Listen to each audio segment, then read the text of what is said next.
पौराणिक युग में शांतनु नामक एक सिद्ध साधु थे। इनकी पत्नी भी एक सिद्ध धर्मपरायण नारी थी। कहानी उस समय की है जब शांतनु और उनकी पत्नी बहुत वृद्ध हो चुके थे और उनकी आंखों की रोशनी भी चली गई थी। इन दोनों का एक पुत्र था जिसका नाम था श्रवण कुमार। श्रवण कुमार बहुत ही सरल स्वभाव का व्यक्ति था।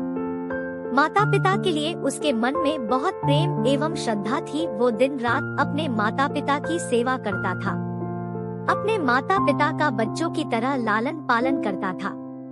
उसके माता पिता भी स्वयं को गौरवशाली महसूस करते थे और अपने पुत्र को दिन रात हजारों दुआएं देते थे।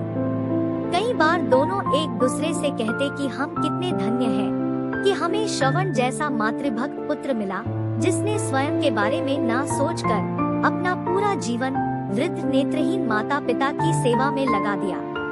इसकी जगह कोई अन्य होता तो विवाह के बाद केवल स्वयं का हित सोचता और बूढ़े नेत्रहीन माता पिता को कहीं छोड़ आता और खुशी से अपना जीवन व्यापन करता। जब ये बात श्रवण ने सुनी तो उसने माता पिता से कहा कि मैं कुछ भी भिन्न नहीं कर रहा हूँ, यह मेरा कर्तव्य है। जब मैं छोटा था तब आपने मुझे इससे भी ज्यादा अच्छा जीवन दिया और अब मुझे यह सौभाग्य प्राप्त हुआ है कि मैं आपकी सेवा करूं। आप दोनों जो भी इच्छा रखते हैं मुझसे कहें, मैं उन्हें अवश्य पूरा करूंगा। तब शांतनु और उसकी पत्नी कहते हैं, पुत्र श्रवण, हम दोनों की आयु बहुत हो चुकी है। अब जीवन का कोई भरोसा नहीं है। किसी भी समय हमारी आंखें बंद हो सकती हैं। ऐसे में हमारी एकमात्र इच्छा है, हम तीर्थ यात्रा करना चाहते हैं। क्या तुम हमारी यह इच्छा पूरी कर सकते हो? श्रवण कुमार अपने माता पिता के चरणों को पकड़कर अत्यंत प्रसन्नता के साथ कहता है, हाँ पिताश्री, यह तो मेरे लिए परम सौभाग्य की बात होगी कि मैं आप दोनों की इच्छा पूरी करूं। श्रवण अपने माता पिता को तीर्थ करवाने हेतु एक कावड़ तैयार करता है, जिसमें एक तरफ शांतनु एवं दूसरी तरफ उनकी पत्नी बैठती है और कावड़ के डंडे को अपने कंधे पर लादकर यात्रा शुरू करता है। उसके हृदय में माता पिता के प्रति इतना स्नेह है कि उसे उस कावड़ का लेश मात्र भी भार नहीं लगता। अपने पुत्र के इस कार्य से माता पिता का मन प्रसन्नता से भर उठता है और वे पूरे रास्ते अपने पुत्र श्रवण को दुआएं देते चलते हैं। तीर्थ करते समय जब वे तीनों अयोध्या नगरी पहुंचते हैं, तब माता पिता श्रवण से कहते हैं कि उन्हें प्यास लगी है। श्रवण कावड़ को जंगल में रखकर हाथ में पत्तों का पात्र बनाकर सरयू नदी से जल लेने जाता है। उसी समय उस वन में अयोध्या के राजा दशरथ आखेट पर निकले थे और उस घने वन में वह हिरण को शिकार बनाने के लिए उसके पीछा कर रहे थे।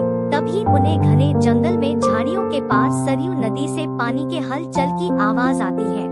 उस हलचल को हिरण के पानी पीने की आवाज समझकर महाराज दशरथ शिकार के उद्देश्य से तीर चला देते हैं और उस तीर से श्रवण कुमार के हृदय को आघात पहुंचता है, जिससे उसके मुंह से पीड़ा भरी आवाज निकलती है, जिसे सुन दशरथ स्तब्ध रह जाते हैं और उन्हें अनहोनी का एहसास होता है और वे भागकर सरयू नदी के तट पर पहुंचते हैं, जहां वे अपने तीर को श्रवण के हृदय में लगा देख भयभीत हो जाते हैं और उन्हें अपनी भूल का एहसास होता है।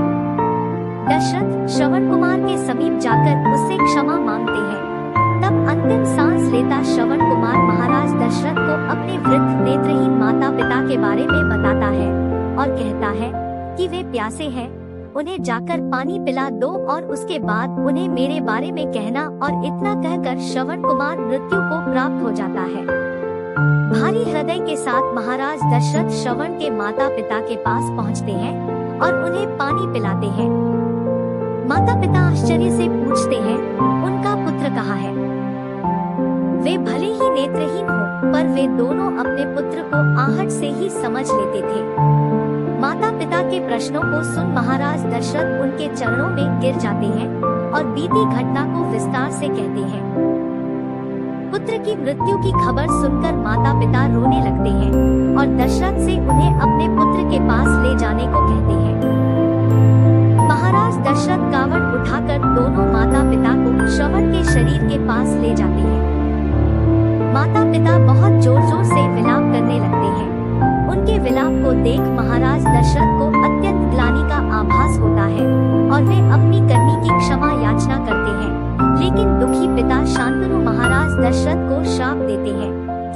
तरह मैं शांतनु पुत्र वियोग में मरूंगा, उसी प्रकार तुम भी पुत्र वियोग में मरोगे। इतना कहकर दोनों माता पिता अपने शरीर को त्याग मृत्यु को प्राप्त हो जाते हैं। महाराज दशरथ श्राप मिलने से अत्यंत व्याकुल हो जाते हैं और कई वर्षों बाद जब उनके पुत्र राम का राज्य अभिषेक होता है, तब माता कैकेयी के वचन के कारण राम, सीता और लक्ष्मण को 14 वर्षों का वनवास स्वीकार करना पड़ता है और इस तरह महाराज दशरथ की मृत्यु भी पुत्र वियोग में होती है। अपने अंतिम दिनों में उन्हें शांतनु के कहे शब्द याद आते हैं और वे राम के वियोग में अपना शरीर त्याग देते हैं।